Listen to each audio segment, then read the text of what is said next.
अस्सलाम वालेकुम रहमतुल्लाहि बरकातहू। आज की इस प्रेस कॉन्फ्रेंस में आप तमाम मीडिया के जो दोस्त हैं सबको आपका इस्तकबाल करता हूं। बहुत दिनों के बाद आपसे मुलाकात हो रही है। एक तो 2024 के पार्लियामेंट इलेक्शन को लेकर मैं बहुत ज़्यादा बिज़ी था, इसलिए मेरे राज्यसभा इलेक्शन के बाद में, उसके बाद ओथ लेने के बाद में भी मैं आप लोगों से मुलाकात कर नहीं पाया, क्योंकि दिल्ली के बाद बल्लारी गया था। बल्लारी से उसके बाद पूरे हिंदुस्तान भर में पार्लियामेंट इलेक्शंस को लेके कांग्रेस प्रेसिडेंट का इलेक्शन कोऑर्डिनेट करना, उनका इलेक्शन कैंपेन कोऑर्डिनेट करना, इस चीज़ में बिज़ी था।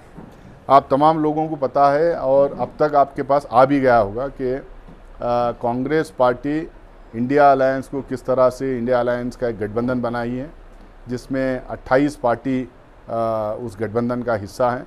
इसको हम लोगों ने बड़ी मेहनत करके पूरे हिंदुस्तान में घूम कर सारे पार्टियों को दावत देकर हम लोगों ने उनको कन्विंस किया कि ये इलेक्शन जो है डू और डाई इलेक्शन है।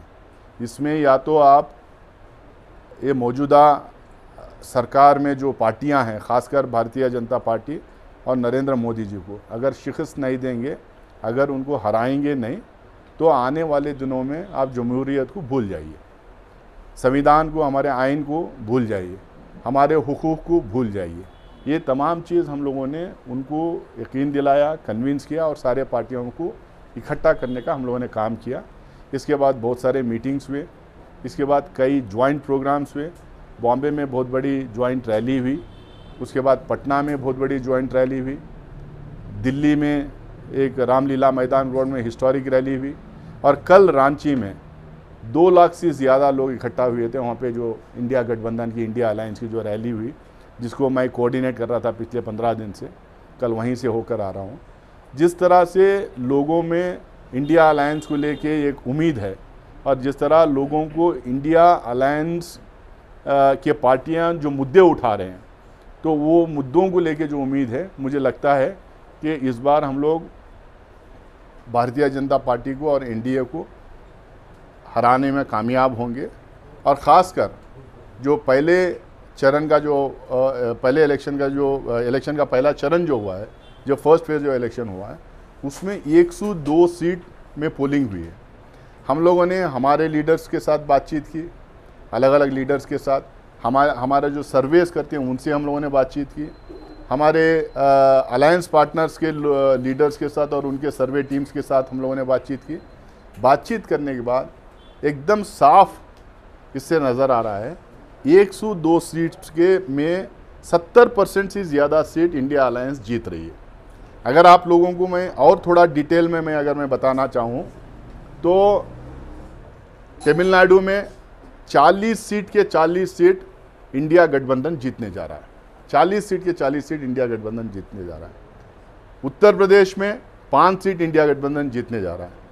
महाराष्ट्र में 5 सीट इंडिया गठबंधन जीतने जा रहा है।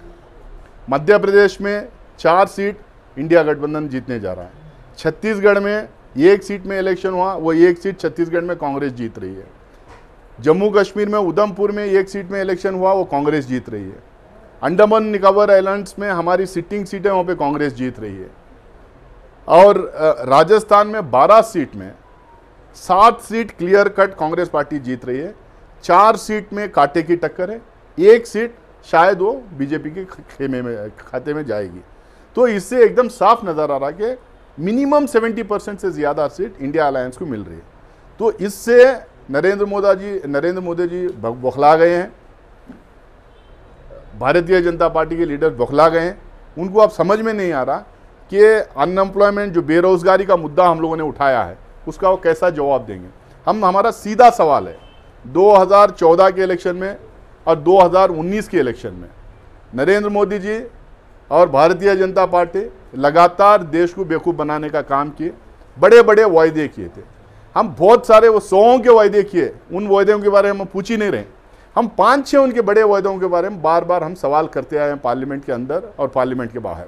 हम उनको ये पूछ रहे हैं, भाई 2 करोड़ नौकरियां आपके, यानी कि 10 साल में 20 करोड़ नौकरियां का क्या हुआ, हमें एक रिपोर्ट कार्ड दीजिए। आप 15-15 लाख रुपए खाते में डाल दूं बोले थे, वो पैसे कहाँ गए? पैसे लाने की तो दूर की बात, आप जो है अपने अमीर दोस्तों को 15 लाख करोड़ रुपए से ज्यादा पैसे माफ करके उनको देश से भगा दिए। काला धन आया या व्हाइट धन लेके भगाया गया, ये सवाल हम उनको पूछ रहे हैं। आपने बोला 2022 तक हर हिंदुस्तानी गरीब के सर पे छत रहेगा। 2022 गए, 2024 आ गया है। कितने लोगों को आपने छत दिया, कितने लोगों को आपने घर दिया?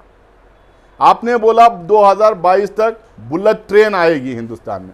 आपकी बुलेट ट्रेन तो दूर की बात, आप जो ट्रेन आपने जो स्टार्ट किया वो हर हफ्ते वो एक्सीडेंट हो रहे हैं। और किससे एक्सीडेंट हो रहे हैं? गाय से टकरा के एक्सीडेंट हो रहे हैं। आपको जो मालूम 10 ऐसे इंसिडेंट्स में लिखा होगा। तो आपकी बुलेट ट्रेन कहाँ गई? आपने देश के किसानों को वायदा किया, आपने वादा किया देश के किसानों को कि 2022 तक उनकी इनकम डबल होगी। डबल तो दूर की बात, इनकम कम हुई। और किसानों को खत्म करने के लिए, छोटे मोटे किसानों की जमीन हड़पने के लिए आप काले कानून लेके आए थे। 14 महीने एजिटेशन चला, काले कानून वापस लेना पड़ा, 800 से ज़्यादा किसान मारे गए। तो हम इसके ऊपर सवाल उठा रहे हैं। हम कह रहे हैं कि आप MSP, minimum guarantee, minimum support price जो किसानों को देने की बात की थी, उसका क्या हुआ? आज हम मैनिफेस्टो में कह रहे हैं कि हमारी सरकार अगर आए तो पहले दिन हम एमएसपी किसानों को देंगे और डिक्लेयर करेंगे करके। तो इस तरह की जो 5-6 बड़े जो गारंटीज थे वो हम लोग बार बार उनसे पूछने की कोशिश की, उसका जवाब नहीं हुआ। उल्टा ये क्या कह रहे हैं, हमको 400 पार करवा दीजिए, 400 हमको पार करवा दीजिए। तो लोग पूछे भाई आपको जो है चुनाव जीतने के लिए, सरकार बनाने के लिए आपको 50% सीट चाहिए। आपको जो है 543 सीट्स में 50% कितने होते हैं? 275 आपको चाहिए। 275 सीट्स के लिए आप मेजॉरिटी के लिए आपको वोट मांगना है। आप 400 पार क्यों बोल रहे हैं? बाद में आनंद कुमार हेगड़े का बयान आ गया, इनके कई नेताओं का बयान आ गया कि 400 पार ये इसलिए पूछ रहे हैं क्योंकि ये कॉन्स्टिट्यूशन बदलना चाहते हैं। कॉन्स्टिट्यूशन अगर बदलना है 407 सीट इनको चाहिए। अब कॉन्स्टिट्यूशन जो बदलना चाह रहे हैं उसमें क्या बदलना चाह रहे हैं?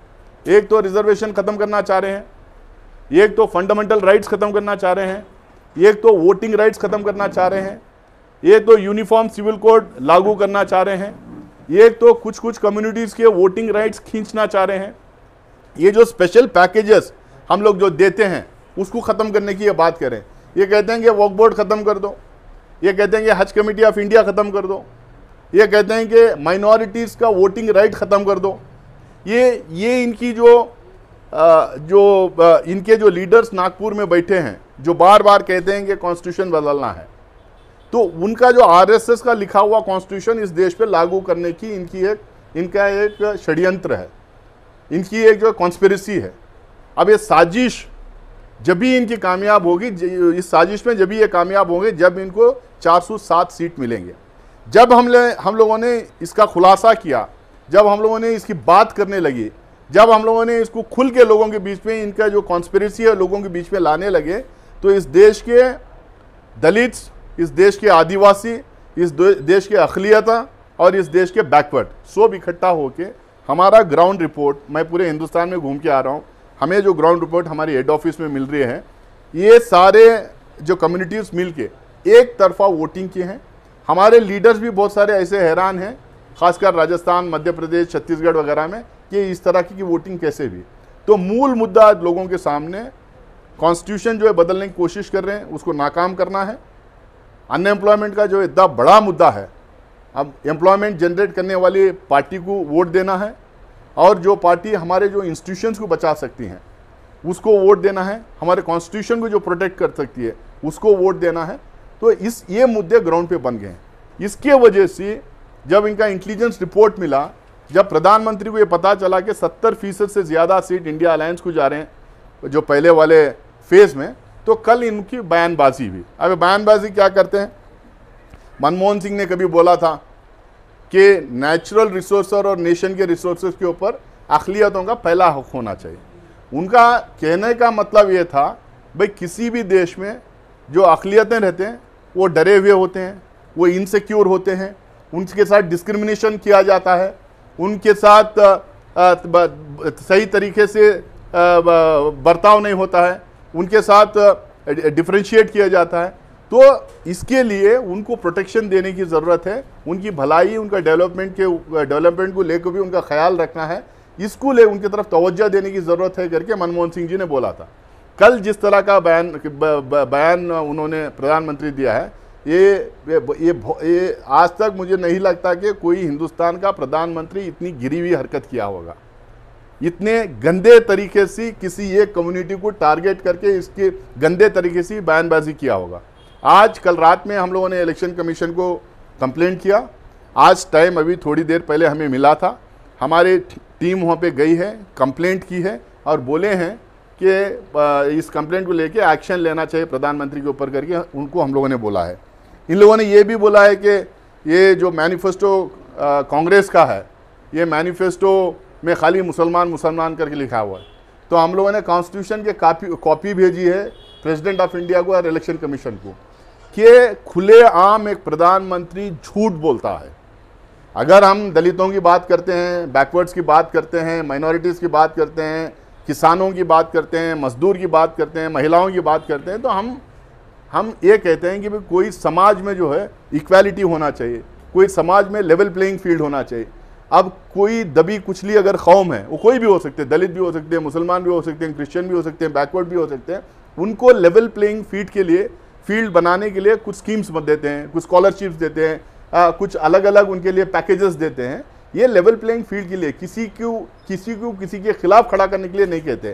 तो उन्होंने ये जो कल झूठ बोला है, उस झूठ को भी लेके हम लोगों ने इलेक्शन कमीशन में कंप्लेंट किया और प्रेसिडेंट ऑफ इंडिया को भी हम लोग एक कॉपी भेज रहे हैं और पूरे हिंदुस्तान में मैनिफेस्टो की कॉपी हम बंटवाएंगे कि एक प्रधानमंत्री किस तरह से झूठ बोल के हिंदुस्तान के समाज को डिवाइड करके, पोलराइज करके वो वोट लेने की कोशिश करता है और किस तरह से वो जीत के आता रहा पास्ट में। ये उसका पर्दाफाश हम लगातार आज से करना शुरू करेंगे।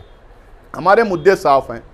हम चाहते हैं कि जो हिंदुस्तान के समाज में सबका बराबर का हिस्सेदारी हो, हिंदुस्तान के समाज में सबको जो गरीब है उनको लेवल प्लेइंग फील्ड मिले, जो अनएजुकेटेड यूथ हैं उनको नौकरियां हम क्रिएट करें, प्राइवेट सेक्टर, पब्लिक सेक्टर, सब में बेखौफ तरीके से सियासत करें, बेखौफ डेमोक्रेसी हम इस्टेब्लिश करें, ईडी, सीबीआई, आईटी जैसे एजेंसी की ऑटोनॉमी रहे, सरकार अपनी उनको कठपुतलियों की तरह नचाए ना, और हम लोग मीडिया को पूरा ऑटोनॉमी दें, उनके ऊपर रेड्स करवा के उनको मीडिया वालों के ऊपर उनके ऊपर एक प्रेशर बना के अपने तरफ वो एक तरफा चैनल्स चलाते रहें या नहीं तो मीडिया हाउसेस चलाते रहें। ये इस तरीके का एक वातावरण जो क्रिएट करें, इसको ख़त्म करना चाहते हैं। इसके अलावा कॉन्स्टिट्यूशन और रूल ऑफ लॉ, सिर्फ कॉन्स्टिट्यूशन और रूल ऑफ लॉ से जो है ये देश चले, ये कौन हिंदू, कौन मुसलमान, कौन अपर कास्ट, कौन लोअर कास्ट, इसके बेसिस के ऊपर देश ना चले। तो ये हम दोबारा रीएस्टैब्लिश करने की कोशिश कर रहे हैं। तो इसीलिए हम लोग बार बार ये कह रहे हैं कि इस बार बीजेपी, एनडीए और नरेंद्र मोदी को हराना बहुत ज़रूरी है, और वो हारा जब भी एक प्रोग्रेसिव और डेमोक्रेटिक और सेकुलर गवर्नमेंट बनेगी, जो फिर से एक बार रूल ऑफ लॉ और कॉन्स्टिट्यूशन का रूल इस हिंदुस्तान में जो है इस्टेब्लिश करने में कामयाब होगी। अब कर्नाटक को आते हुए दो सेंटेंसेस में कहकर अपनी बात ख़त्म करूँगा। पिछले इलेक्शन में, असेंबली इलेक्शन में, हम लोगों ने यहाँ पे कई मुद्दे रेस किए थे, ख़ासकर अक़लियतों को लेके, हिजाब का, अज़ान का, हलाल का, रिजर्वेशन का, 50 तरीके के इन्होंने मुद्दे उठाए थे। हम लोगों ने कहा था इलेक्शन में कि ये मुद्दों को हम लोग हैंडल करेंगे, इस तरह हैंडल करेंगे कि पोलराइजेशन भी ना हो और हमारे हक भी हमें बचा रहे। एक दूसरा जो है 40% करप्शन था, तीसरा गारंटीज़ था। अब ये लेके बहुत हिस्टोरिक मैंडेट, तमाम लोग उसमें पार्टिसिपेट करके हर कौम के, हर ज़ात के लोग वोट दिया, बड़ा हिस्टोरिक मैंडेट हमें मिला। अब सबसे बड़ी बात है, हम चुनाव में जीत के आने के बाद ये गारंटीज़ को हम लोगों ने इम्प्लीमेंट किया। यहाँ पे हम पूरी कोशिश करेंगे एक ऐसी फ़िज़ा बने रहे जिसमें जो है किसी की गुंडागर्दी ना चले, किसी के ऊपर हम लोग प्रेशर ना क्रिएट करें, समाज में टेंशन्स ना क्रिएट हों, और पोलराइजिंग इश्यूज़ को हम लोग जो है दबाने की कोशिश किए हैं यहाँ पर, जिसके वजह से मुझे लगता है कि अवाम में भी एक राहत है, एक राहत की ज़िंदगी जी रहे हैं, एक पीसफुल एनवायरनमेंट हम लोग क्रिएट किए हैं।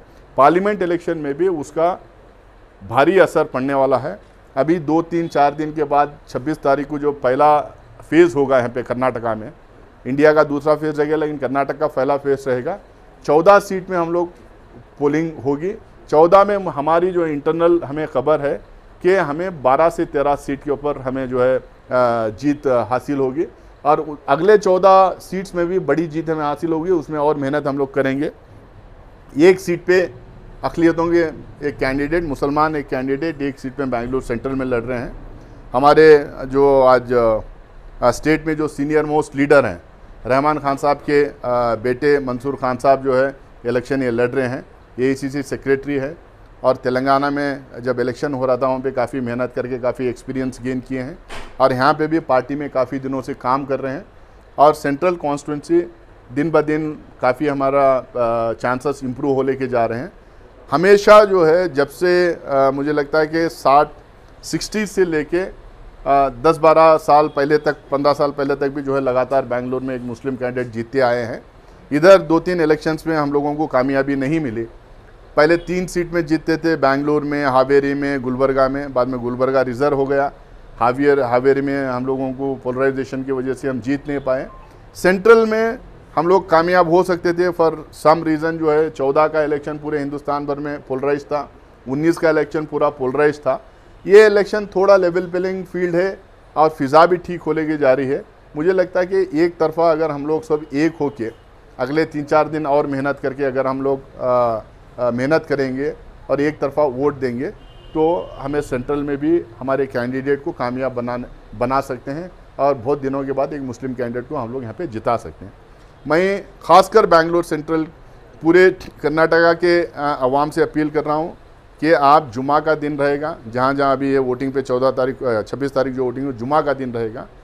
सारे 14 सीट्स में भी आप लोग जुमा के बाद के लिए वेट मत कीजिए, जुमा के बाद का इंतज़ार मत कीजिए। जुमा के पहले सवेरे सवेरे नमाज़ पढ़ लेके पहले जाके अपना वोट डाल के आके फिर जुमा की तैयारी कीजिए। जुमा के बाद के लिए वेट कर लेंगे वोट करने के लिए, फिर ऐसा ही 1-2 घंटे टाइम निकलते जाए तो हो सकता है जो हम जाके क्यू में ना खड़े हों और वोट ना डालें। इससे भारी नुकसान सेकुलर ताकतों को होगा। और ख़ासकर सेंट्रल में जो है सारे लोग, अलग अलग जमायतों से भी मैं अपील कर रहा हूँ, अलग अलग लीडरों से अपील कर रहा हूँ, और आवाम से भी अपील कर रहा हूँ कि एक हिस्टोरिक चांस है। एक नौजवान एजुकेशनिस्ट है, उनके फैमिली में काफ़ी दिन से वो लोग सियासत देख के आए हैं। उनके वालिद साहब कम्युनिटी की काफ़ी कम्युनिटी को काफ़ी सर्विस दिए हैं, दिल्ली में हो या बेंगलुरु में हो।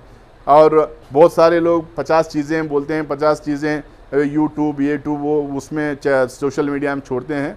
ये लड़ाई अब एक इंडिविजुअल की नहीं है, ये लड़ाई किसी कैंडिडेट की नहीं है। ये लड़ाई जो है मोदी वर्सेस सेकुलर ताकतों की है, कम्युनल ताकतों की वर्सेस सेकुलर ताकतों की है। एक नया नौजवान लड़का है, अगर आप जिताएंगे तो ये सीट आने वाले दिनों में और लगातार हम जीतते रहेंगे। कोई कोताही नहीं होना चाहिए, कोई आलसीपन नहीं होना चाहिए, कोई लापरवाही नहीं होना चाहिए। एक होकर हम लोग को वोट करना है। इंशाअल्लाह सेंट्रल में भी, कर्नाटका के 14 सीट में भी और पूरे हिंदुस्तान में भी सेकुलर ताकतों की जीत होगी, और हम लोग आने वाले दिनों में एक अच्छी गवर्नमेंट इस आवाम को देने में कामयाब होंगे।